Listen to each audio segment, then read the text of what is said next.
আসসালামু আলাইকুম ভাই। ওয়ালাইকুম সালাম। কেমন আছেন? বলে কি অবস্থা? এই তো আলহামদুলিল্লাহ। তোমার সাথে দিনকাল আলহামদুলিল্লাহ টুকটাক চলতেছে ভালোই। আর আপনি কাজ কামে কিরকম কাজ পরিস্থিতি? কাম আজকে গেছিলাম একটা কাজে, ছোট একটা কাজে গেছিলাম। হুম, তো এখন রুড়ি আছি সারাতে। দেখতেই পাচ্ছেন এই প্রবাসী ভাইটা, ঠিক আছে? নতুন, বেশি পুরানো না, কিন্তু কাজ কামে পরিস্থিতি একদম ফাঁকা। দেখতে পাচ্ছেন রাস্তাঘাট একদম খালি, ঠিক আছে? দেখতেই পাচ্ছেন। ভাইজানের সাথে একটু কথা বললাম। ভাই দেশে বাড়ি কোন জায়গায় আপনার? বই কিশোরগঞ্জ জেলা ভৈরব থানা। যাক, বৈরবের মানুষ তো আলহামদুলিল্লাহ মোটামুটি ভালোই, জি জি। ঠিক আছে? ধৈর্য ধরেন ভাই, ধৈর্য ধরে কাজ অবশ্যই করেন। অবশ্যই, ইনশাআল্লাহ ইনশাআল্লাহ ইনশাল্লাহ যতটুকু একদিন হ্যাঁ হবেন। ভালো থাকবেন। ওকে ইনশাল্লাহ। ওকে। আল্লাহ হাফেজ। আল্লাহ আসসালামু হাফেজ। আলাইকুম। ওয়ালাইকুম আসসালাম। ভালো থাকবেন। ওকে আল্লাহ।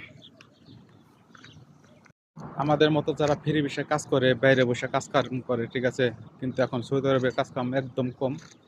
ওই ভাইজানের সাথে একটু কথা বললাম।